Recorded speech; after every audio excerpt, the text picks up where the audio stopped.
100% healthy ಆಗಿರುವಂಥ ಇವತ್ತು ಮಾವಿನಕಾಯಿಯ ಪಾನಕ ಮಾಡಿ ತೋರಿಸ್ತಾ ಇದ್ದೀನಿ. ಫಸ್ಟ್ ಒಂದು ಕುಕ್ಕರಿಗೆ ಇಲ್ಲಿ ಮಾವಿನಕಾಯಿ ಹೋಳುಗಳನ್ನು ಹಾಕ್ತಾ ಇದ್ದೀನಿ. ಯಾವುದೇ ಒಂದು ಮಾವಿನಕಾಯಿನ ಹಾಕೊಳ್ಳಿ, ನೀವು ತೋತಾಪುರಿ ಆದರೂ ಹಾಕೋಬೋದು. ನೋಡಿ, ಈ ರೀತಿ ಕುಕ್ಕರಿಗೆ ಹಾಕ್ಕೊಳ್ತಾ ಇದ್ದೀನಿ.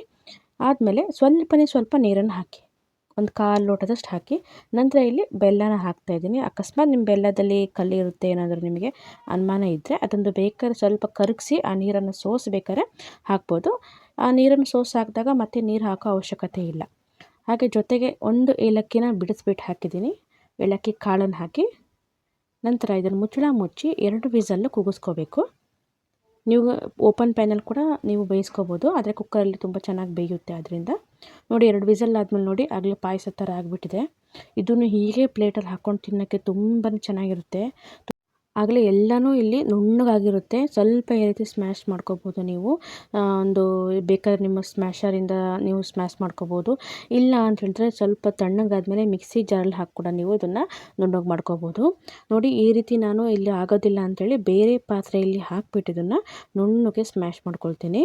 ನೋಡಿ, ಈ ರೀತಿ ಸ್ವಲ್ಪ ಪ್ರೆಸ್ ಮಾಡಿದ್ರೆ ಸಾಕು, ಅದು ಪ್ರೆಸ್ ಆಗ್ತಿದೆ ಮತ್ತು ತುಂಬಾ ಸ್ವೀಟಾಗಿದೆ. ಇದು ಹೆಲ್ದಿ ಕೂಡ.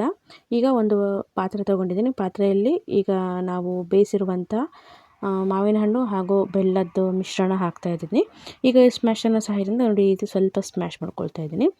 ನೀವು ಇದರಲ್ಲಿ ನಿಮಗೆ ಏನು ಮಧ್ಯದಲ್ಲಿ ಮ್ಯಾಂಗೋ ಪೀಸ್ಗಳು ಸಿಗಬಾರ್ದು ಅಂತ ಹೇಳಿದ್ರೆ ನೀವು ಸೋಸ್ಕೋಬೋದು. ನಾನಿಲ್ಲಿ ಮಧ್ಯದಲ್ಲಿ ಸ್ವಲ್ಪ ಪಲ್ಪ್ಸ್ ಥರ ಸಿಗಲಿ ಅಂಥೇಳಿ ಸೋಸ್ಕೊಳ್ತಾ ಇಲ್ಲ. ನೋಡಿ ಎಷ್ಟು ನುಣ್ಣಗಾಗಿದೆ ಅಂತ.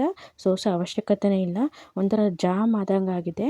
ಇದನ್ನು ಬೇಕಾದರೆ ನೀವು ಡಬ್ಬದಲ್ಲಿ ಹಾಕಿ ಒಂದು 15-20 ದಿನಗಳ ಕಾಲ ನೀವು ಶೇಖರಣೆ ಮಾಡಿ ಕೂಡ ಇಡ್ಬೋದು, ನೀರು ಮಿಕ್ಸ್ ಮಾಡೋಕ್ಕಿಂತ ಮುಂಚೆ.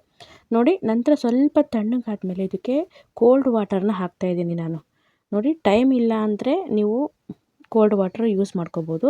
ಇಲ್ಲ ನಿಮಗೆ ಟೈಮ್ ಇದೆ ಅಂತ ಹೇಳಿದ್ರೆ ಜಸ್ಟ್ ನೀವು ನಾರ್ಮಲ್ ವಾಟ್ರನ್ನ ಹಾಕಿಬಿಟ್ಟು ಫ್ರಿಜ್ಜಲ್ಲಿಟ್ಟರೆ ರೆಡಿಯಾಗುತ್ತೆ, ಪಾನಕ ರೆಡಿಯಾಗುತ್ತೆ. ನೋಡಿ, ಇಷ್ಟೇ ಸಿಂಪಲ್ಲಾಗಿ ರೆಡಿಯಾಗುವಂಥ ಮಾವಿನಕಾಯಿ ಪಾನಕ. ನಿಮಗೆ ಎಷ್ಟೆಲ್ಲ ಬೇಕು ಅಷ್ಟೆಲ್ಲ ಮಾಡ್ಕೋಬೋದು. ನೋಡಿ, ಒಂಚೂರು ನಿಮಗೆ ಪಲ್ಪ್ಸ್ ಕೂಡ ಕೈಲಿ ಜಾಸ್ತಿ ಕಾಣ್ತಾ ಇಲ್ಲ. ಈ ರೀತಿಯಾಗಿ ಸಿಂಪಲ್ಲಾಗಿ ನೀವು ಕೂಡ ಮ್ಯಾಂಗೋ ಪಾನಕ ಮಾಡ್ಕೋಬೋದು.